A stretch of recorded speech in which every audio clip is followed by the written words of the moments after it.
Ashley Trevino may hold the title for TikTok's worst mom, but today I found the first runner-up.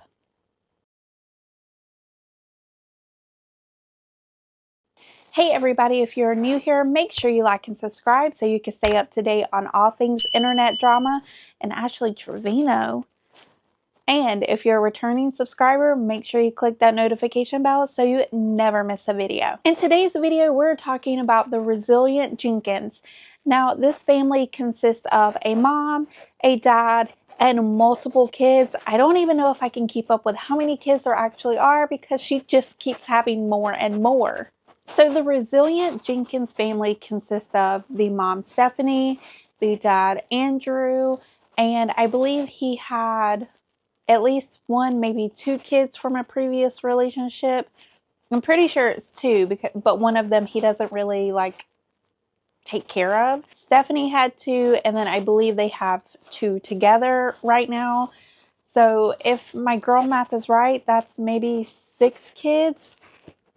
They have over 200,000 followers on TikTok, and they're basically like lifestyle vloggers, a day in my life, watch me clean, watch me make dinner, except usually those videos are very aesthetically pleasing, like the really nice kitchen, the really nice living room, nice, neat, and tidy, even when it's supposed to be messy, bedrooms that are fully stocked with toys, clothes. Maybe they're a Sephora kid and they have more makeup and skincare than I could ever imagine. But you get my point, right? It's usually very something you aspire to be. It's something that you want to watch and engage with because it's very pleasant and very nice and very picture perfect. But not the resilient Jenkins. From her kids sleeping in the kitchen floor on a mat to dirty kitty litter all over the walls. How does that even happen? This is a family that I really don't understand why people watch and why she has her kids. What is it with these TikTok moms and not taking care of their kids and not giving them beds? Is that a part of the job application? Is that a part of the hiring process? When they're onboarded, are they told that they have to just take their beds away from these kids? I don't get it. As you can read in the caption above, we're a family of 6 going on 7 living in a 1-bedroom apartment. As the kids grow older, that means we constantly have to adapt our environment to give them more means for privacy and extra space. When outside our environment appears cluttered, disorganized, what have you. But quite frankly, after making do for nearly 3 years now, I have nothing but a grateful spirit for the roof over our head. Generally, the instant judgment me and my husband receive, why have so many kids if you don't have enough space for them? See, my perception is judgment comes from a place of not having the experience. When you've experienced enough, you generally don't judge people. I can tell you after everything I've been through in the past 3 years, there's very little I have to judge people. I totally get the concept of we really shouldn't judge people. And in a perfect world, that would be true. We wouldn't place judgment. We wouldn't have unconscious bias. But that's just a part of living on planet Earth. We do judge people, even if we try not to. We do have unconscious biases about people, even if we don't try to. It's just something that it's like a flaw of being a human. It's just something that happens. And we can try every day not to judge people or not to be biased against people, but it's going to happen. And in my opinion, in this case with Stephanie, there's something that she has to remember. She's not sharing updates about her life on Facebook and her account is private or set to friends and family mode only. She's sharing her life on TikTok for the world to see. So with that is going to come judgment or concern. I don't even think it's a matter of the fact that they are in a 1-bedroom house. It's a matter of how you have set up that house for your children. And you'll see that as this video goes along, that Stephanie is more concerned about her and her husband's sacred space than her kids having their own space. I would be lying if I said there wasn't a point in my life that I was so naive that I might have judged a poor person based off their appearance. And like I said, I have learned a lot. I generally look like I'm roughing it, but that's because our kids come first. I do everything I can to keep our environment clean and tidy. When it comes down to it, I could shove everything my kids have in one bedroom of some of these houses I see, and it would really look like nothing. We try to teach our kids to take care of what they have, be grateful for what we have. We keep praying and pushing for the growth that we want. Appreciate y'all watching. See you in the next video. So I have an issue with this narrative that she's trying to push out to the audience, that she cares more about her kids and putting them first and blah, blah, blah. But there's no way that that's true in my opinion, because Stephanie and Andrew have their own bedroom. They have their own space where they can go behind closed doors, have privacy, have their own time, while her kids are sleeping in the kitchen on a foam mattress. So how is that putting your kids first? If anything, you should have those kids in that bedroom. I don't care if you have to have 3 sets of bunk beds in that room. Those kids should have somewhere to go, to decompress, to be able to just have fun with each other and not be stressed out that all of them have to fit on a foam mattress on the floor. Now, I understand going through struggles and, needing a little help and reaching out to your community, your viewers. And the Jenkins did this by posting an Amazon wish list that had some pretty crazy things on it. Things like beds, for example, and there is evidence that those beds were purchased, but they're still using the same crappy foam mattresses on these beds. It's very thin. It has to be very uncomfortable when there are multiple kids sleeping on these bunk beds. It's one bunk bed, and remember, there are up to 6 kids living on those beds. So while all of the kids are sharing this one bunk bed in the kitchen, sleeping beside a thing of onions and potatoes and whatever else is in there, I mean, that's just gross. The dad has a PS5, a big flat screen TV, and his very own bed with a box spring and a frame and all the good things, even complete with LED lights, while his children are sleeping in the kitchen. So Resilient Jenkins, the family that has 6 people, almost 7 living in the 1-bedroom apartment, posted an Amazon wish list. And y'all, some of the items on there are just a real head scratcher, so let's get into it. How come we need a $40 car wash kit? $60 air duster? $80 pillows? This is a set of 6, so maybe each person at least could get one.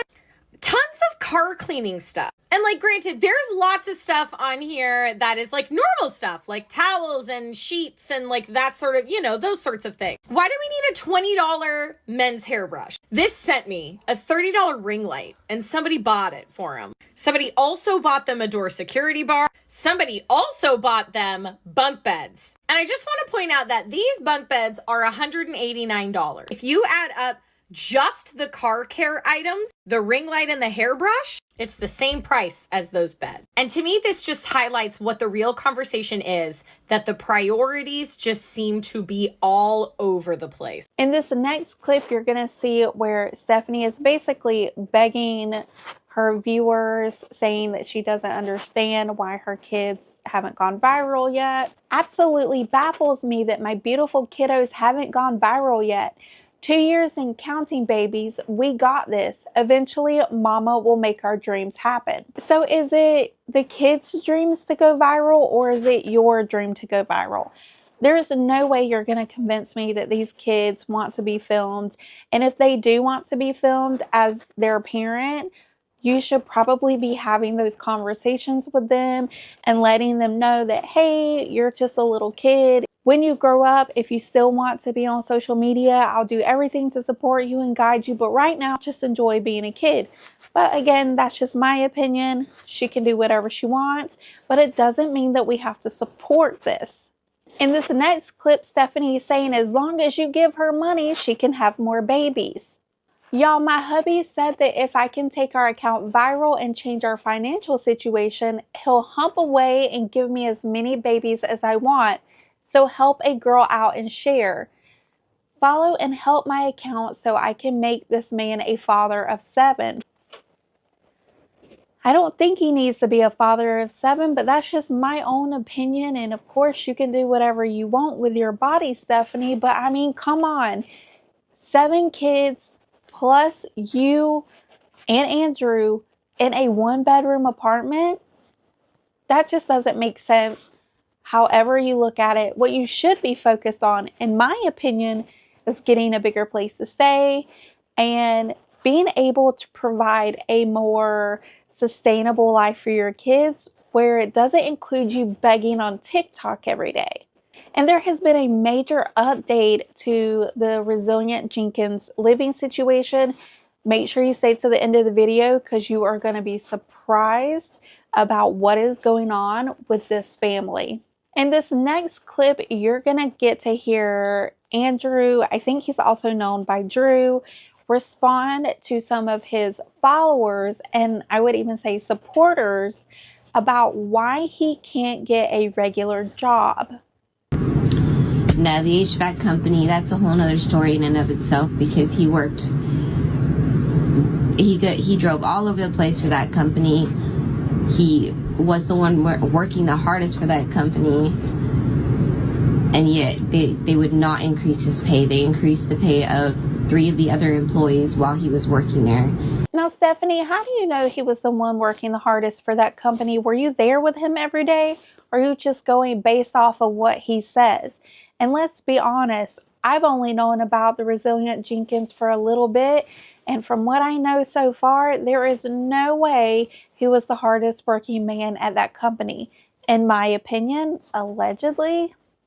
Anything. It's what my workload didn't equal out what I felt to what I was getting paid, who deserved to get paid, especially how fast I was picking things up and how hard I was working. And there wasn't any complaints. The complaint was, oh, you're requesting too many days off. Yes, because I want more money, so I'm trying to find other ways to make money. What? Okay, so you have a job that's paying you, but you're not getting a raise, or that's one of the reasons why you're not getting as big of a raise, because you're calling out too much. Yes, that is going to prevent you from getting a higher raise. And if you're somebody that's taking off so you can make more money, what? In this next video, you're going to see where Drew is cleaning out the kitty litter boxes, and, well, just watch. It's about time these nasty cat boxes get another reset. Ever since we found out I was pregnant this time around, Babe has taken over the cat boxes completely, which I'm ever so grateful for. I mean, because let's be real, who the heck decided that cats should shit inside? What gave them the right? Cats be so entitled, having us clean up their shit. Honestly, running the house like it's their own. We love our fur babies, but cleaning up after the nasty asses? Possibly one day we'll have the luxury of having one of them automatic cat boxes. That would be awesome. Now let's get back to the video. Drew does this deep clean reset on the cat boxes about every 2 weeks. He makes sure to sanitize all the wall around the cat boxes because, like I said, these nasty ass cats be getting shit everywhere. And then he does his best to get all of the litter out of the carpet. We tried one of them rugs in front of the cat boxes. That did nothing for us. We've been using both baking soda and essential oils to help with the smell in the cat boxes, and that definitely has been helping. And generally, the cat boxes are cleaned out at least twice a day, sometimes more, depending on just how rancid that smell is. We gotta take in this clean moment for a second, because you know there's a cat right behind us thinking, oh, I'm about to fuck this thing up. Okay, thanks for watching. Bye. Okay, what? Okay, so look, I haven't had a cat since I was little, but if you have 4 cats and only 2 kitty litter boxes, that seems kind of gross to me. Shouldn't you at least have like 3, maybe even 4? I don't know. I think that's disgusting. But the other thing is, did you notice that he was like pouring the water into the bathtub with like a child's like beach toy, like a beach bucket or something? Like, I hope he's not letting those kids play with that afterwards. Like, that's a little gross to me. And also, why are we putting essential oils in kitty litter? Isn't that bad for the cats? I don't know. Do any of you guys have cats? Is that okay for cats? That doesn't seem like that's right to me, but what do I know? Gross. In this next video, Stephanie is complaining that she has to share her 1-bedroom apartment with all of those children. But Stephanie, aren't they the ones that are sleeping on the floor in the kitchen? At least you have somewhere where you can go and shut the door. Like, whatever, dude. You guys watch the video and let me know what you think. Every now and again, I'm allowed to complain about the fact that I share a 1-bedroom with 4 kids, my husband, and 4 cats. And my insomnia is the worst part of it because the fuck am I supposed to be in the middle of the night when I can't sleep? I can't be in the room with my husband or I'm gonna wake him up. Can't be in the room with the kids and I can't even go do the dishes or I'm gonna wake someone up. Girl, come on now. At least you have a bedroom. So you think that at any point in time during the night that one of those 6 kids might be having a hard time sleeping, maybe had a bad dream, whatever the case is, they got up to use the bathroom, they can't go back to sleep, and they have nowhere to go. And they don't just have their husband laying beside them, they have 5 other siblings that they have to worry about not waking up. That is ridiculous that you are complaining about the fact that you don't have anywhere to go when you can't sleep. You have a bedroom that has a door that only has one person, your husband, in there. Meanwhile, your kids are out there sleeping in the kitchen on the floor. In this next clip, we're learning about the dark past that Stephanie has, or at least the dark past that her ex-husband has. 26-year-old registered S offender from Washington is being held without bail after he was charged with kidnapping and S abusing a child under 14. Y'all, this is her husband. Mr. Jenkins is not her husband. This is her husband. You see, she even posted about it. Apparently she was so disturbed about it. But I don't know why, because that's not the first time that has happened. Actually, he was already a S offender before you married him. You see, Mr. Thompson has been an S offender since 2010 for essaying his mother and a 7-year-old. And you still married him. And it looks like you had children with him because her oldest daughter looks like him.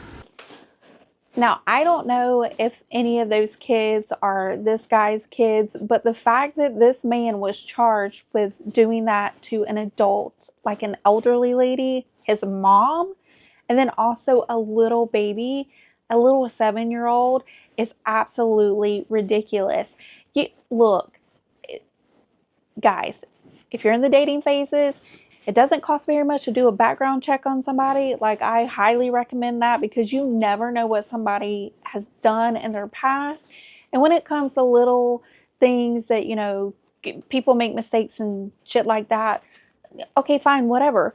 But when it comes to unaliving, SA, PDF files, stay away from those people. You do not want to have that be your person for the rest of your life, in my opinion. In this next video, we're finding out that 1-bedroom apartment doesn't even belong to Stephanie. Now, I have to be honest, initially I thought that was Stephanie's apartment and Andrew maybe moved in with her. I never would have thought that was actually Andrew's apartment that he was supposed to have with his son from a previous relationship, and she brought all of her kids into his living space, taking over the room that was meant for Andrew's son, made it her own room, and put him out into the kitchen on the floor with the rest of their kids. Yes, so Stephanie's mom was in my live yesterday and actually did confirm that the apartment that they live in was Drew's apartment originally, with just him and his son. Then Miss Stephanie came over with her 2 kids and invaded Mr. Drew's son's space, which I just think is really selfish. That's... How dare you take away from your son like that by making him share his space with 2 kids that aren't yours? And not only is he sharing his space, he's forced to share all his resources, the little resources they have. Now he has to share and has been sharing. It's just not fair. And then before this, Stephanie's mom confirmed that Stephanie lived with her mom. They had a 3-bedroom apartment. So she took her kids out of their comfortable 3-bedroom apartment where they had more than enough space and threw them to shack up with this guy in this little tiny apartment. Why would you do that to your kids? This isn't a situation where they were forced into this. Yes, they're poor, but they were not living like this before. They chose to live like this so that they can just be together and be trash. Like, there's no other reason for it. Miss Stephanie could go home with her mom right now, and her mom said that.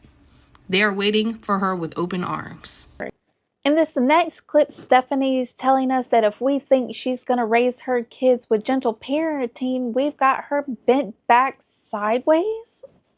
Listen, you're finna hate me for this one, but this is my 5th child, okay?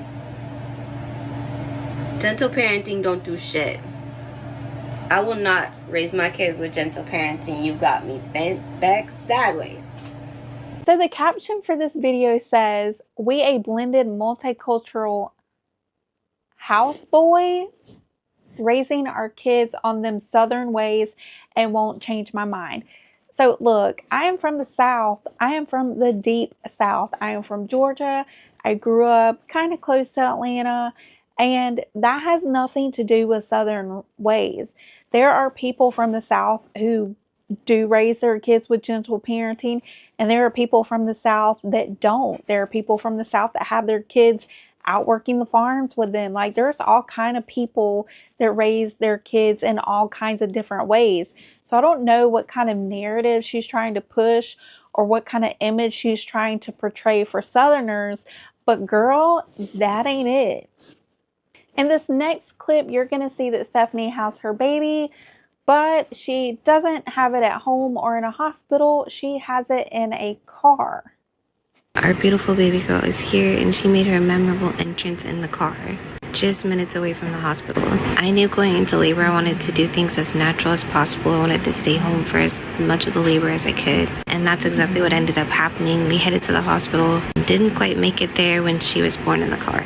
I really didn't want to spend very much time at the hospital. I wanted to get home to my other kiddos, especially my toddler. I haven't spent any time away from him, so being away from him at night would just be weird. But I did spend I think 8 hours in the hospital and then went back home that same night. Now, I don't know what hospital lets you check out 8 hours after giving birth. I don't know. I'm not 100% sure where they live, but that seems kind of weird to me. Now, there have been allegations put out onto the interwebs that the reason why Stephanie didn't want to stay in the hospital any longer is because all of her kids were at home alone. Now, I haven't come across any of this as being fact or any proof to support these allegations, but that is some of the information that I have seen flying around the internet about this situation. In this next clip, we're going to find out the fate of the resilient Jenkins and if they're going to be evicted from their 1-bedroom apartment. Resilient Jenkins had court today to find out if they are going to be evicted, and the verdict is in that yes, by March 16th, this family is going to have to evict from their home. Now, if you're not familiar with this story, this is a family of 7 living in a 1-bedroom apartment. This is Drew, who is the boyfriend, and this housing is actually designed for him and his son. It's apparently some type of government housing for him and his child. However, Stephanie, her 2 daughters, and now the 2 additional children that they have together are living inside this 1-bedroom apartment. When this family came to social media and started sharing about their lives, people noticed that the children were sleeping on foam mattress toppers, and that is how they became known on TikTok. They've stated multiple times that they do not want to get regular W-2 jobs, which is what has honestly kept them in this predicament. Now, at this point in time, their sole income is likely coming from social media, whether it be TikTok, Facebook, or any other social media platform. The reason that this is so unique, and I assume is why they are being evicted, is because it is meant for just Drew and his son, and there are way too many people living inside this government-funded home. While it's hard to hold empathy because they have obviously put themselves in the predicament that they have, Stephanie just recently had a baby, so they are going to be being evicted with a newborn in tow. Now, if they get out by March 16th, this will not go on their record and they will be clear. However, if they stay or they put up a fight, it will be another eviction added to their record. I think the biggest hope is that they do utilize the money that they've made on social media and they are able to get out into a bigger home to support their family and have their children a much larger space than just a one-bedroom apartment. So I want to hear from you guys. Do you think that they are going to go with no ifs, ands, or buts about it, or do you think they're going to put up a fight and try to stay in this one-bedroom apartment? Let me know down in the comments. If they have to be out of their apartment by March 16th, that means they have about 2 weeks to get out of that apartment. So if you want to be updated on this story, make sure you let me know in the comments below. But what do you think about the resilient Jenkins? Do you think that they're just misunderstood and we need to give them just a little bit more grace and a lot more of our money? Or do you think they're going to continue to exploit their kids so they don't have to work real jobs? Make sure you let me know in the comments below. That's going to be it for today's video. Thank you so much for hanging out with me. And if you made it to the end of the video, do me a big favor and click that thumbs up button. It's totally free for you, but it helps my channel to continue to grow. And if you want to stay up to date on all things internet drama and Ashley Trevino, make sure you like and subscribe so you never miss a video. Until next time,